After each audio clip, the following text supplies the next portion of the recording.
Buenas tardes, mi nombre es Manuel Felipe. Hoy les vengo a comentar o a exponer sobre la radio Guayacocotla, una radio comunitaria, una radio para todo el mundo. Bueno, más conocida como la voz de los campesinos o la voz campesina, que actualmente se reformó así.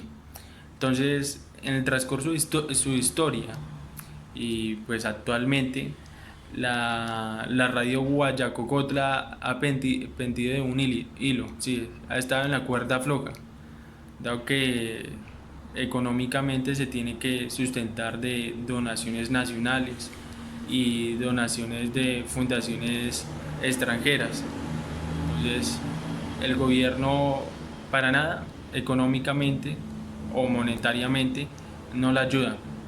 Entonces, siempre tiene que eventuar o reinventarse para poder conseguir esa economía estable, que siempre se ven en dificultades. Bueno, como les estaba diciendo, el gobierno no les colabora, o sea, solo los deja estar en vivo e indirecto, porque a la hora de la legislación o la ley, pues el gobierno le dice sí, la radio indígena Guayacocotla tiene el derecho de transmitir, porque como está en la legislación o en el decreto que sacaron allá en México, pues los indígenas también tienen derecho a tener un establecimiento de comunicación para la comunidad, pero a la hora de hacer esta ley o del gobierno lo limita en hacer propaganda de lucro. Entonces no se deja lucrar con propagandas ni sustentar a través de esto, porque es la radio Guayacocotla es una radio comunitaria y por ende también es pública. Entonces no hay que tener un sin ánimo de lucro de eso. Entonces no la deja y ahí se queda. Entonces por eso tienen que pasar muchas dificultades, tienen que buscar proyectos para sustentarse. Bueno, no obstante, el gobierno dio una ayuda del 1% de campaña, o bueno, de publicidad a a las radios comunitarias, pero no era del todo beneficioso de unirse a esto, pues dado que los trámites, todo eso salía más costoso y pues de nada servía. Bueno, por otra parte, los aportes sociales que generó la radio Guayacocotla fueron muy importantes porque desde sus inicios, cuando comenzó como radiodifusión, comenzó a educar a un pueblo campesino e indígena. Comenzó a educar, entre comillas, adultos, porque también educaba a niños. Educaba a niños en lo que es la lectura y otras cosas como la ortografía. Bueno, la misión de la radio como tal, Guayacocotla, fue ser una radio compañera, es decir, una radio que ayudaba a todos los vecinos de la comunidad, pues dando comunicados de las personas que necesitaban algo o dando comunicados de la misa, cosas así, estilos, varias cositas en pro de la comunidad sin, sin, sin ningún cobro extra. Pero también un aporte social importante de la radio Guayacocotla fue que en sus transmisiones, o sea, la radio como tal promovía la cultura de los idiomas indígenas. O sea, por decirlo así, como su ideología o pensar era no perder estos idiomas arraigados a la cultura mexicana, que tras el tiempo se estaban perdiendo, estaban viendo eso, que en los colegios ya no dejaban que los niños se comunicaran por los idiomas maternos.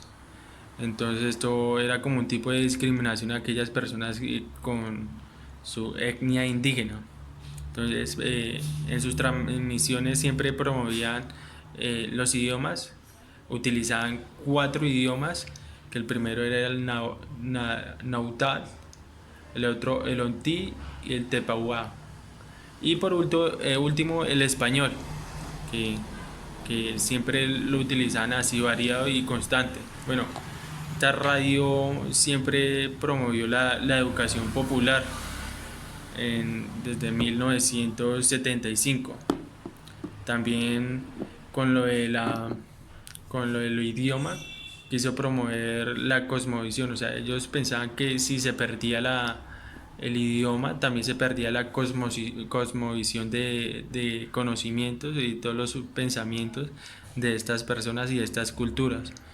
Entonces, eso era el pilar, por decirlo así, lo fundamental que ellos veían como clave de esta radio. Bueno, también otros aportes que tuvo la radio Guayacocotla, aportes sociales, fue que decían las cosas como eran y, y por eso, o sea, tuvieron muchos inconvenientes pues, con movimientos subversivos y cosas por el estilo.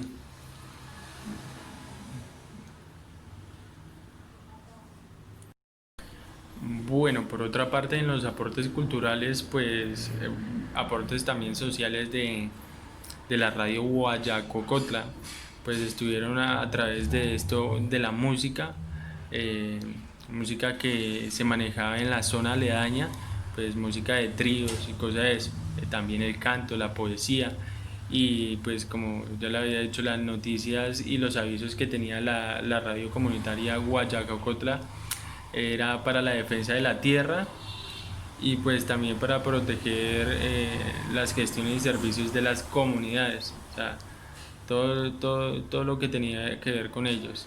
Y también se luchaba por una justicia, o sea, y los derechos de los pueblos indígenas y de preservar la lengua originaria como ya había dicho antes. Bueno, pues siempre miraban que, que que se hiciera justicia, o sea, era decir, como por los sectores aledaños de Guayacocotla, a los campesinos o a la mano obrera se le pagaba con alcohol, los grandes empresarios, por decirlo así, de ese tiempo, les pagaba con alcohol. Entonces Guayacocotla, por ejemplo, daba comunicados de el salario mínimo legal vigente según la ley y lo publicaba y pues por eso también tenía algunos inconvenientes y pues trataron muchas veces de cerrarla.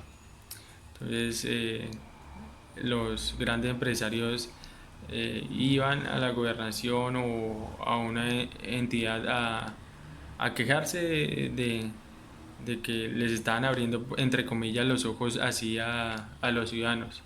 Pero siempre el ideal o los aportes sociales de la radio Guayacocotla era una radio que, que buscaba el bien común, o sea, y más en estas sociedades, o sea, eh, era una parte educativa porque muchos de los ciudadanos y de los habitantes indígenas campesinos que vivían en estas zonas no tenían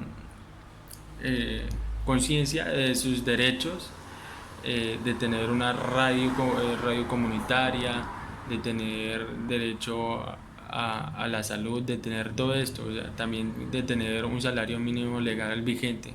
Entonces, lo más importante que hizo Guayacocotla, la radio, fue educar a una ciudadanía o poblado que lo necesitaba.